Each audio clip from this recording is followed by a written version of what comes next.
Will Smith is back, and from what I've seen, I'm not sure if I necessarily buy it. Let's jump into it and let's see what happens.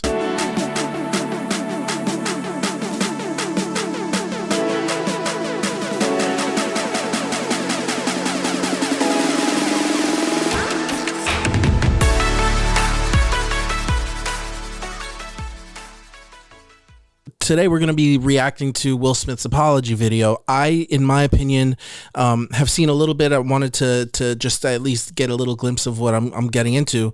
But there's some really interesting stuff happening here, right? I mean, obviously we all know he's apologizing for slapping Chris Rock at the awards show. And for me, it's kind of like that was the straw that broke the camel's back for him. You know, if you know anything about Will Smith and pop culture and everything that's been happening in his marriage, that's been highly documented, you can really tell that there's a lot of tension building there with his wife Jada kind of being on hosting that show Red Table Talk and just exposing everything, airing out all the problems of their marriage just for the entire world to see. Now, I think a lot of that comes from this YouTube culture where the more, I guess, you expose your own life, the more clicks you get and the more views and subscribers, etc. And for somebody who is like Jada, that maybe wasn't as popular as Will when they first got married, it's a very big opportunity for her to kind of make a name for herself and et cetera, et cetera. So I want to watch a little bit, and I want to dive into talk about feminism a little bit. We're going to talk about cancel culture and the woke mob a little bit. And I want to just kind of cover some ground here. So bear with me. Let's dive into it. Why didn't you apologize to Chris in your acceptance speech? I was fogged out by that point.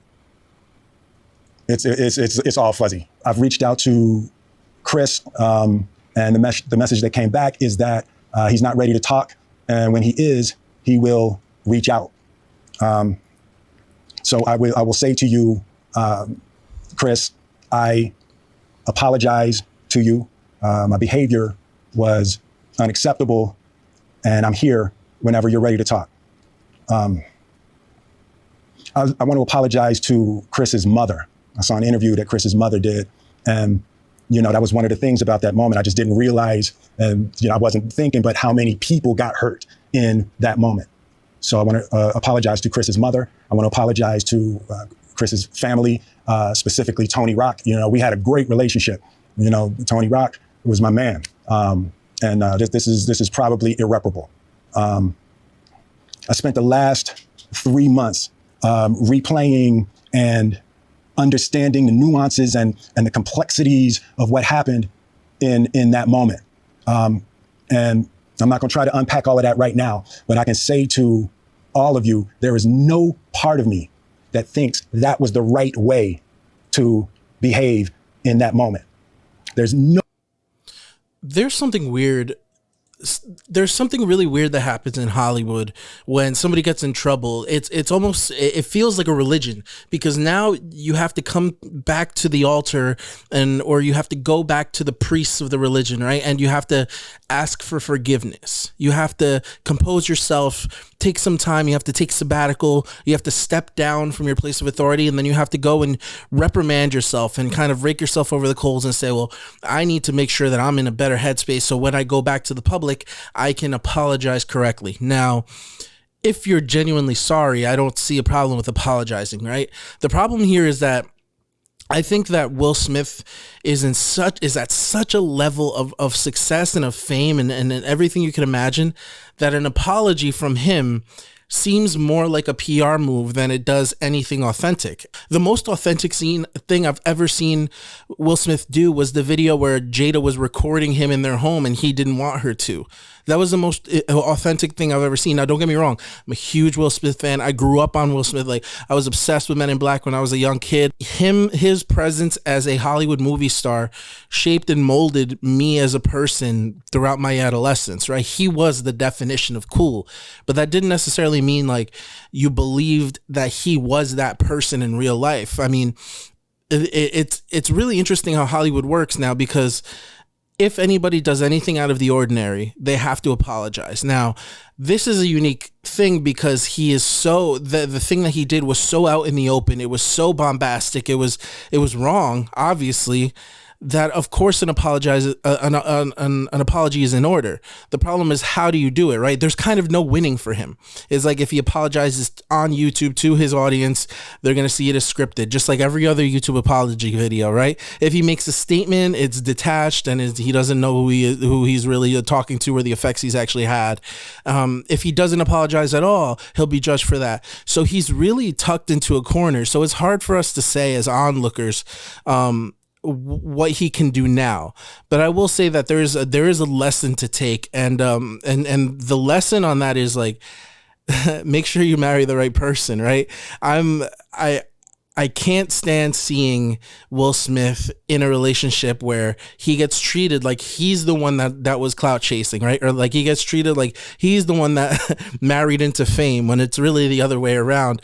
You know, the problem here is lack of leadership, right? Will Smith as a person, and before we keep going, there is a part that I did get to where he talks about identity and how he doesn't like to let people down, and that's one of his biggest crutches. And if you've ever listened to his talk about ayahuasca, how he took ayahuasca, I think he talked with David Letterman about it on Netflix. He names that experience, and it sounds like the scariest thing in the world, but it also sounds like his one deepest fear is not being able to live up to what somebody else's expectation is of him. And I think that's where all of this is rooted on, right? He stood up to try and defend his wife because his wife was perceivably upset. And everything that he does is from that reactionary place of like, no, you're not going to think ill of me, right?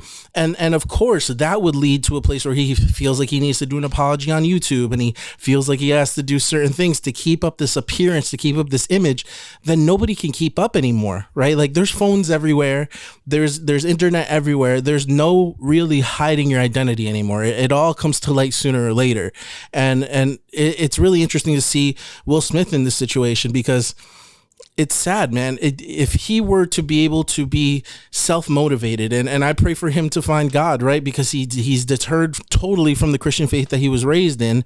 If he was able to sustain a relationship with God, he would know that his identity, his strength is only magnified in his weakness, right? If he is in the Lord. But since he is not, he's just swimming in circles. He's just, he's pedaling to nowhere, because he has nothing. He has no bedrock of morality, no bedrock of truth to place anything. He's left in this Hollywood world where everything is subjective and nobody knows what is actually the right thing to do. So of course he's going to feel like, oh man, I don't know which way is up and down right now, because he has no moral standing. And that's one of the most dangerous parts of not having a life in God, is you have no reasoning for your moral objectivity. He says the slap was wrong. Why? Why was it wrong, Will? What was wrong about that? If you felt like somebody verbally attacked you and you wanted to retaliate in anger, why is that wrong? Oh, well, you're hurting somebody. Well, why is hurting somebody wrong? And so you just get down this rabbit hole of endless possibilities of why or why not something can be wrong, because you have no standard for truth. And this is a huge problem in today for men everywhere today. And I would say all people, but we're talking specifically about men here. There's no objective standard of truth or morality, so there's nothing for them to be held accountable to if they do make a wrong decision. There's no checks and balances to help them through those decision-making processes. Even men who are Christians, they'll deviate and then wonder why, when they deviate from God's word, they get clapped. It's weird. So let's keep going, and we'll finish this off here. Way to handle a feeling of disrespect or insults. After Jada rolled her eyes, did she tell you to do something? No. It's like, I made a choice on my own from my own experience. It's very interesting, the wording there. It almost sounds calculated, right? Like the producers knew what they were doing, or if he produced this, because if there's a video going up of Will Smith, there's tons of people involved, right? Just look at the lighting and the dual camera angles and all that. After Jada rolled her eyes, right? So right there, we're removing Jada's accountability for giving an attitude to a performer who's performing an innocent joke. Right there, we're removing her accountability and placing the blame on Will right away. And instead of Will having the objective truth and morality to say, you should not be behaving like that, my wife, my helpmate, my partner in life, and being able to talk to her about that and give her some correction in love, God forbid he corrects, his wife of how many years with, how many kids they have. Just because he didn't do that, he wasn't able to lead his own household. Now he had to go out and he had to pretty much slap this guy, which is the huge, like Auburn Preach was talking about. There's a huge sign of disrespect to slap a man. If a man slaps a man, I'd rather be punched in the face, which is the same thing Auburn Preach said. But I would rather be punched in the face than slapped in the face by a man. 100%. So it's just interesting, that phrasing there. But let's move on. Experiences from my history with Chris, Jada had nothing to do with it. I'm sorry, Dave. He's still covered for her. Still covered. Say sorry to my kids and my family for the and heat that I brought on. he's apologizing to her. It's all of us. Oh, okay. To all my fellow nominees. This is a community. It's like I won because you voted for me, and it really breaks my heart to have stolen and tarnished your moment.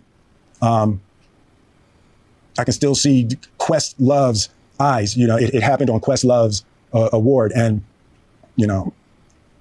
it's like I'm sorry really isn't sufficient.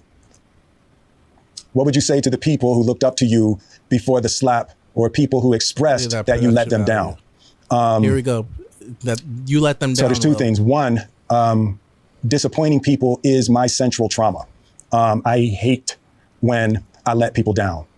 So it hurts. It hurts me psychologically and emotionally to know I didn't live up to people's image and impression of me. And this is a weird thing that people do nowadays, where they're like, well, my trauma is this, right? And they name some really niche thing, when in reality, that's everybody's trauma. Everybody's upset of letting somebody down. Everybody's scared to let somebody down, right? The only way we learn to overcome that is by building a relationship with God and saying, the only person I'm going to be worried about listening to is God, right? Jesus, and the things that he's done and who he's made me and who he's creating me to be, and how he's molding me and shaping me. Because there's none of that here, he's still going on about this guilt trip. He's even apologizing to his wife for what? For embarrassing her? Which she's the one that, let's not go there. That's like he said, she said, gossip stuff. But it's this lack of a backbone to be able to stand firm on your moral convictions. I would have respected more, and this is going to be controversial, but I would have respected more if he said, yeah, I slapped him and I meant it, and he better continue to never talk about my wife again. I would have respected that more, because at least his intentions were pure and clear, right? Not saying that that's correct or even that that's moral, but when you don't have a moral compass, at least stand on your convictions. He's being wishy-washy, and it's sad to see, because this is one of the biggest downfalls of what's happening to men in these years. It's like you're damned no matter what, and it sucks to see that. But hey, you make your bed and you sleep in it. I am deeply remorseful, and I'm trying to be remorseful without being ashamed of myself. All right, I'm human, and I made a mistake, and I'm trying not to think of myself as a piece of shit. So I would say to those people, I know it was confusing. I know it was shocking. But I promise you, I am deeply devoted and committed to putting light and love and joy into the world. And why? If you hang on, I promise we'll be able to be friends again. Man, it breaks my heart. It's really unfortunate to see like somebody who you admire growing up and see them kind of losing faith and losing hope and just, losing a whole bunch of stuff, losing the respect of their audience. I am praying for Will Smith and his family. I mean that genuinely. Like I know I've been really like blunt, but I'm more so blunt right now about the idea of what's happening, right? Not necessarily about Will Smith, because like I said, I'm a huge fan, and I still am, by the way. If he puts out another movie tomorrow, I'm going to go see it, because I think that we're all flawed. We're all human. We all feel like we're pieces of H word, of S word from time to time. That's part of the human experience. And that's why we need the gospel. That's why we need the good news, because it's what points us and reminds us that in our weakness, he is strong, right? And it's only in those times, it's only in those weak moments where we're depressed or when we feel like we've lost control of our families, that he is the reminder of like, well, you're still worth something. you're still worth everything, right? Because like God came down in the form of Jesus. He was the creator manifest, and he willingly went to the cross and gave his life for us so that we could be saved from sin and eternal damnation. Like, that is a big deal. And I think because we don't have that in culture, because nobody's talking about the gospel anymore, as maybe in the 50s, people, church Christianity was commonplace and people genuinely even knew Bible stories just like randomly. Maybe because we're so detached from that and we're running on the fumes of Christianity and the nation that Christianity helped to build, that's arguable. Maybe because we're there, we look at people like Will Smith and we say, like, I just don't know how he's going to get out of this. And I'm praying for him. I'm praying for his family, genuinely. And I hope you are too. And so I want to throw this over to you. What are your thoughts? Do you think that his apology was earnest? I believe it was earnest. I don't think it was necessarily wise. And where do you see this going? Do you see him kind of continuing down the same trajectory with his wife and his kids and kind of taking a back seat to Jada's leadership, et cetera, et cetera? Or do you maybe hope he gets red pilled a little bit like Ruslan's been talking about? Let me know what you think. Make sure you comment, like, subscribe. Let's keep this thing going because I'm having fun doing these. It takes a lot for me to do this on top of my daily job, but I enjoy this and I think it's cool, and I think we have a little connection. There's something here, you know what I mean? So I hope you guys enjoyed, and I'll see you next time.